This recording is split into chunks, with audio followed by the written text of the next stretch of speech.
Audio Jungle.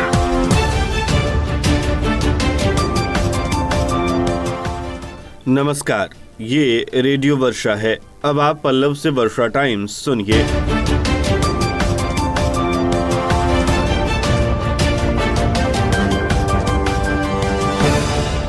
पहले सुर्खियां। जिले में कोरोना विस्फोट जारी। शनिवार को मिले 26 कोरोना पॉजिटिव। संक्रमितों की संख्या 467 पहुंची। लॉकडाउन का किया जा रहा है पालन। कई जगह बिना मास्क के लोगों से वसूला गया जुर्माना। गंडक का जलस्तर बढ़ा। घिरे कई गांव। लगातार प्रशासन अलर्ट पर। और आइसोलेशन सेंटर में शराब पार्टी का वीडियो हुआ वायरल। अब वर्षा टाइम्स विस्तार से। जिले में कोरोना का विस्फोट लगातार जारी है। पिछले 72 घंटों के अंदर बैकुंठपुर सामुदायिक स्वास्थ्य केंद्र और सदर अस्पताल में कई कर्मियों के कोरोना पॉजिटिव मिलने के बाद शनिवार को 26 और लोग कोरोना से पॉजिटिव पाए गए। नए संक्रमित लोगों के मिलने के बाद जिले में कोरोना संक्रमितों की संख्या 467 तक पहुंच गई है। संक्रमित मिले सभी लोगों को चिकित्सकों द्वारा होम क्वारंटीन से आइसोलेशन वार्ड में शिफ्ट किया गया है। साथ ही संक्रमित मिले लोगों के परिवार के सदस्यों का भी सैंपल प्राप्त करने को कहा गया है ताकि संक्रमित लोगों की पहचान का कार्य किया जा सके। जानकारी के अनुसार 5 जुलाई को जिला मुख्यालय के अलावा कटिया में कैंप लगाकर करीब 100 लोगों का सैंपल प्राप्त किया गया था। शनिवार को सभी लोगों के सैंपल की रिपोर्ट जारी हुई। इस रिपोर्ट में 26 लोग कोरोना पॉजिटिव पाए गए जबकि 74 लोगों की रिपोर्ट नेगेटिव मिली है। स्वास्थ्य विभाग के आंकड़ों के अनुसार शनिवार को संक्रमित मिले लोगों में 12 लोग जिला मुख्यालय के अधिवक्ता नगर, कृष्णा नगर, सरिया वार्ड नंबर 4 के हैं। इसके अलावा कटिया प्रखंड में 8, कुचायकोट व थावे में 2 तथा उचका गांव और सिद्धवलिया में 1 व्यक्ति संक्रमित पाए गए हैं। आंकड़ों के अनुसार शनिवार को संक्रमित मिले लोगों में किसी भी की ट्रैवल हिस्ट्री सामने नहीं आई है। प्रशासन की चिंता लगातार बढ़ती जा रही है। जिले में अब तक संक्रमितों की संख्या 467 है जिसमें से 268 लोग ठीक होकर घर जा चुके हैं जबकि वर्तमान समय में जिले में कोरोना के एक्टिव मामले 199 पहुंच गए हैं। कटिया प्रखंड के कोरोना पॉजिटिव मरीजों की संख्या लगातार बढ़ रही है। शनिवार को एक साथ 8 युवक कोरोना पॉजिटिव पाए गए। इसे लेकर प्रशासन सक्रिय हो गया है। कटिया प्रखंड के गौरा पंचायत के गौरा बाजार में 7 कोरोना पॉजिटिव मिलने से वहीं 1 मरीज बेलाडीह गांव में पाया गया जिसके बाद से प्रशासन अलर्ट पर है। सभी मरीजों की उम्र 18 से 33 वर्ष के बीच है। 7 जुलाई को गौरा बाजार में एक शिविर लगाकर 89 लोगों का सैंपल लिया गया था जिसमें स्थानीय लोग और दुकानदार शामिल थे। रविवार को बेलाडीह गांव में एक युवक कोरोना पॉजिटिव मिला। पॉजिटिव रिपोर्ट आते ही पूरे क्षेत्र में हड़कंप मच गया है। उधर मोहम्मदपुर नीलामी के एक युवक में कोरोना पॉजिटिव रिपोर्ट आने के बाद सनसनी फैल गई है। कुछ दिन पूर्व ये युवक परदेश से अपने गांव मोहम्मदपुर पहुंचा था। इस दौरान जैसे ही उसकी तबीयत खराब हुई वह इलाज के लिए गोपालगंज गया जहां 7 जुलाई को युवक ने सैंपल दिया। उसके बाद सैंपल जांच रिपोर्ट में कोरोना पॉजिटिव पाया गया है। हेल्थ मैनेजर उमाशंकर प्रसाद ने बताया कि युवक बरौली प्रखंड के मोहम्मदपुर नीलामी टोला का है। युवक को आइसोलेशन सेंटर में भेजने की तैयारी स्वास्थ्य विभाग कर रहा है। उधर सिद्धवलिया झझवा सड़क पर सिद्धवलिया थाने के समीप अंचला अधिकारी उमेश पर्वत के नेतृत्व में बिना मास्क के घूमने वालों को पकड़कर उनसे जुर्माने की राशि वसूली गई। इस दौरान 20 लोगों से कुल 1000 की राशि वसूल की गई। मौके पर सीओ के साथ दारोगा प्रमोद कुमार पासवान भी शामिल रहे। कोरोना के बढ़ते संक्रमण को लेकर सोशल डिस्टेंसिंग के पालन के साथ ही सार्वजनिक स्थानों पर मास्क लगाकर जाना अनिवार्य कर दिया गया है। इसके बावजूद भी सोशल डिस्टेंसिंग ना तो मेंटेन हो रहा है और ना ही लोग मास्क पहनकर सार्वजनिक स्थानों पर जा रहे हैं जिससे कोरोना का संक्रमण बढ़ रहा है। जिसको लेकर सिद्धवलिया में पहली बार मास्क को लेकर जुर्माना वसूलने की कार्रवाई की गई जिससे लोगों में बिना मास्क घूमने का भय सताने लगा है। उधर जिले में 4 जगहों पर लॉकडाउन लगा दिया गया है जहां लॉकडाउन का पालन भी किया जा रहा है। जिला मुख्यालय में आज कोई भी दुकान नहीं खुली। केवल किराना, फल, दूध की दुकानें और दवाई की दुकानें ही खुली पाई गई। बाकी सभी दुकानें बंद रही जिससे शहर में चहल पहल कम रही। हालांकि इसके बाद भी लोग शहर में दिखे लेकिन और दिनों की तरह आज शहर में भीड़ नहीं रही। लोग लॉकडाउन का पालन कर रहे हैं। वहीं हमारे थावे संवाददाता गौतम कुमार ने जानकारी दी कि थावे बाजार में लॉकडाउन की जरूरतमंद दुकानें 10 बजे से 4 बजे तक ही खुल रही हैं। जिलाधिकारी के आदेशानुसार लॉकडाउन 11 जुलाई से 18 जुलाई तक लगा है। थावे दुर्गा मंदिर पर भी लॉकडाउन लगा दिया गया है। इस दौरान किराना दुकान, सब्जी मंडी, दूध व फल की दुकानें 10 बजे से शाम 4 बजे तक ही खुली रहेंगी, जबकि दवा की दुकानें 24 घंटे खुलेंगी। इसके साथ ही बैंक, एटीएम और अस्पताल भी खुले रहेंगे। सीओ सह प्रभारी वीडियो गंगेश झा और थानाध्यक्ष विशाल आनंद ने लोगों से अपील की कि कोई भी व्यक्ति बिना कार्यवश घर से बाहर नहीं निकले और हमेशा मास्क का प्रयोग करे। उधर बैकुंठपुर में शनिवार को तीसरे दिन भी लॉकडाउन जारी रहा। इस दौरान सड़कों पर सन्नाटा पसरा रहा। इस बार 7 दिनों के लिए जारी लॉकडाउन में पुलिस और सिविल प्रशासन के अधिकारी डीएम के कड़े तेवर को लेकर तत्परता दिखा रहे हैं, जिससे लॉकडाउन का असर दिख रहा है। लॉकडाउन का पालन कराने में पुलिस 24 घंटे जुटी हुई है। फलस्वरूप बेवजह सड़क पर घूमने वाले लोग घर में दुबकने को मजबूर हो गए हैं। प्रखंड मुख्यालय के दिगवा, दुबौली, रेवतित, कृतपुरा तथा राजापट्टी कोठी बाजार कंटेनमेंट जोन में है। इन बाजारों में किराना दुकान भी 4 बजे के पहले बंद हो जा रहे हैं। इसके अलावा हरदिया चौक, मंसूरिया बाजार, उसरी, खैरा, भगवानपुर, श्यामपुर हकाम, लक्ष्मीगंज, धर्मबारी, मीराटोला, पकड़ी मोड़, प्यारेपुर सहित अन्य बाजारों में भी दुकानें शनिवार को तीसरे दिन भी बंद रही। सामुदायिक स्वास्थ्य केंद्र बैकुंठपुर में 8 स्वास्थ्यकर्मी कोरोना पॉजिटिव पाए गए थे, जिसके बाद से बैकुंठपुर में लॉकडाउन लगा दिया गया था। नेपाल के तराई इलाके में हो रही बारिश के बाद वाल्मीकि नगर बैराज से पानी छोड़े जाने का सिलसिला शुरू होने से गंडक नदी का जलस्तर तेजी से बढ़ने लगा है। शुक्रवार को वाल्मीकि नगर बैराज से 2,21,000 क्यूसेक पानी छोड़े जाने के बाद गंडक नदी का जलस्तर तेजी से बढ़ने लगा। शुक्रवार को दियारा के निचले इलाके में गंडक नदी का पानी तेजी से फैलने लगा, जिसके कारण दियारा इलाके के निचले इलाके में 3 दर्जन में नदी का पानी घुस गया है। नदी के जलस्तर में लगातार बढ़ोतरी से तटबंधों पर भी पानी का दबाव बढ़ रहा है।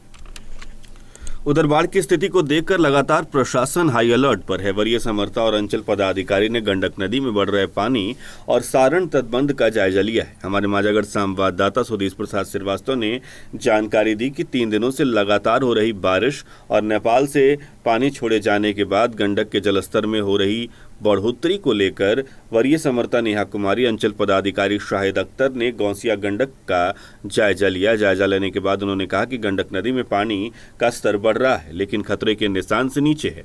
घबराने की बात नहीं है, फिर भी लोगों को सतर्क रहने की आवश्यकता है।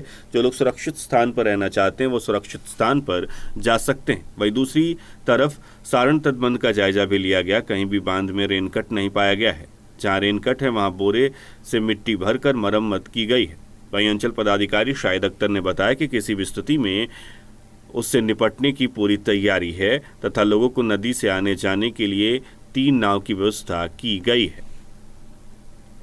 उधर पानी के बहाव को रोककर जमीन पर जगह जगह अतिक्रमण कर लेने से किसानों के समक्ष परेशानियां खड़ी होने लगी। जिन क्षेत्रों में भारी बारिश के बाद जल जमाव की समस्या नहीं होती थी, उन गांवों और खेतों में भी अब 1-2 दिन की बारिश से स्थिति बिगड़ने लगी है। प्रखंड के बनकटा पंचायत के पट्टी चक्कर गोपी गांव के आसपास सैकड़ों एकड़ धान के फसल पानी की निकासी नहीं होने के चलते बर्बाद होने के कगार पर पहुंच गए हैं। इस गांव के निचले इलाके के घरों में पानी घुसने की समस्या भी शुरू हो गई है। ऐसी ही समस्या प्रखंड के भटवा, सिसवा, पहाड़पुर, छांगुर समेत कई दर्जनों गांव में हुई है।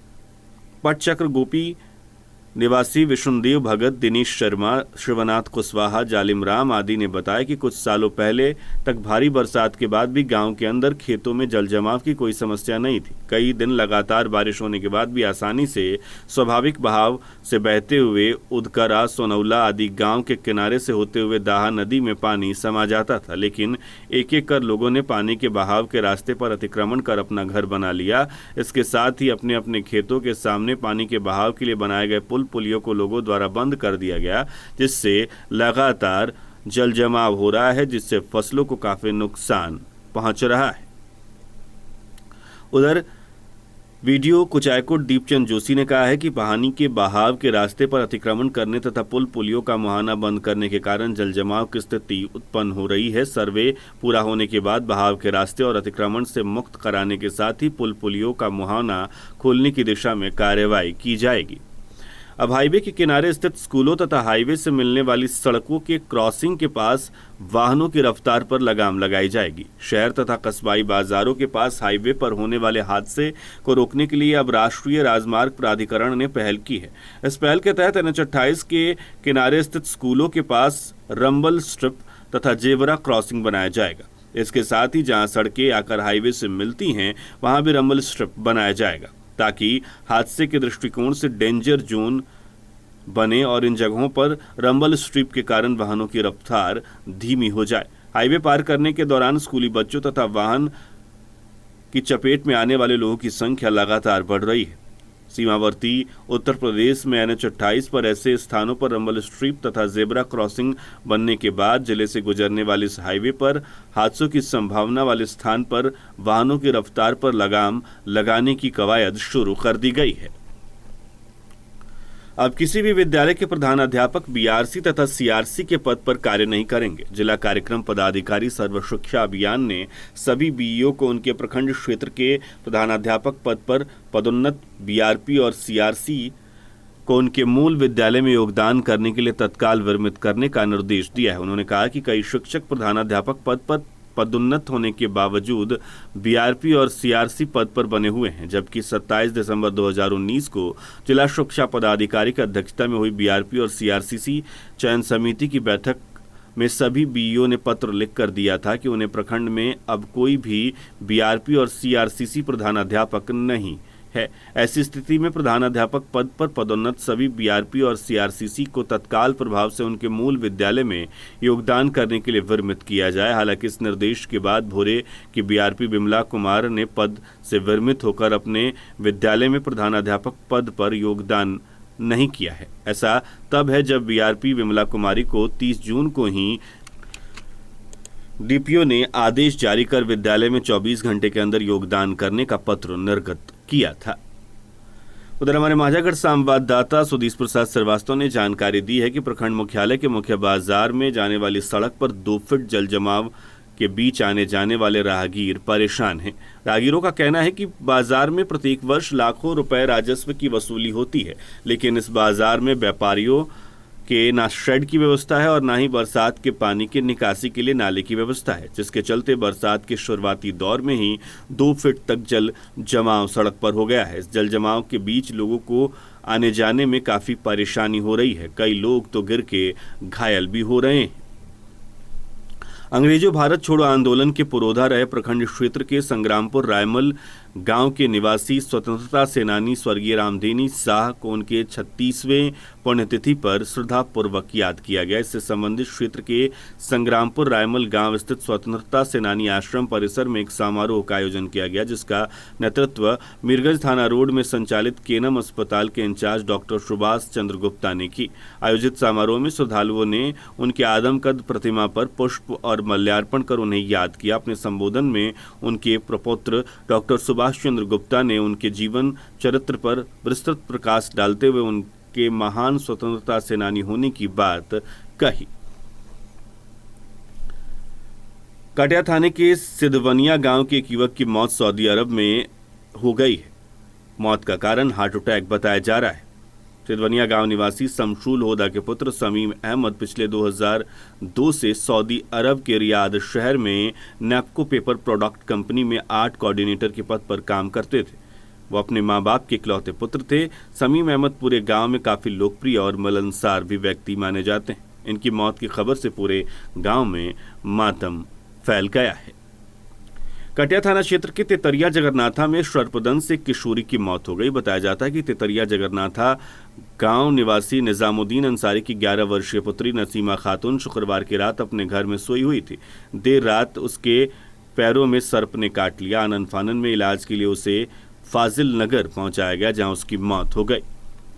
उधर 3 दिनों से हो रही लगातार बारिश के कारण PHD माझा के प्रांगण में 1 फीट जल जमाव से लोगों का यहां आना जाना और कर्मियों का काम करना काफी दूभर हो गया है।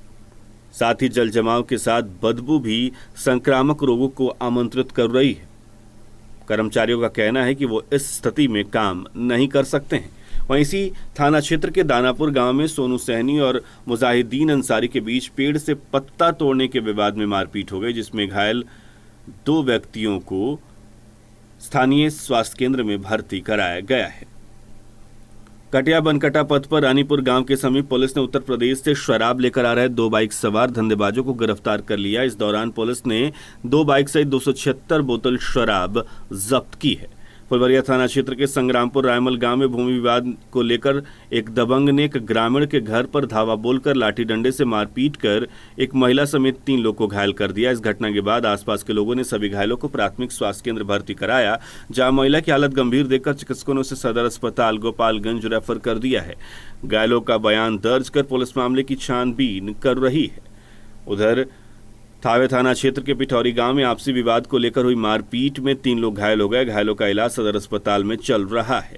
पुलिस मामले की छानबीन कर रही है। कबिलासपुर नहर के पास थावे पुलिस ने 65 बोतल देसी शराब के साथ 2 तस्करों को गिरफ्तार कर लिया, साथ ही इनकी बाइक को भी जब्त किया गया है।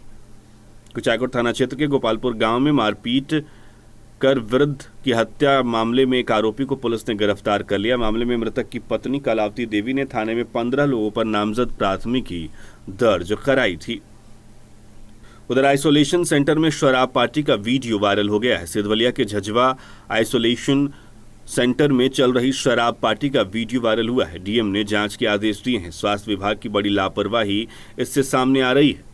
इस वीडियो को सोशल मीडिया पर वायरल कर दिया गया है, जिसमें कुछ लोग आइसोलेशन सेंटर में शराब पीते हुए और पार्टी करते हुए दिखाए जा रहे हैं।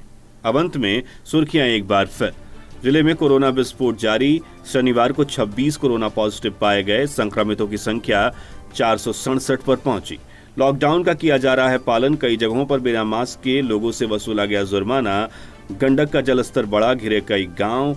लगातार प्रशासन अलर्ट पर। और आइसोलेशन सेंटर में शराब पार्टी का वीडियो हुआ वायरल। इसके साथ ही वर्षा टाइम्स का ये अंक समाप्त हुआ। नमस्कार।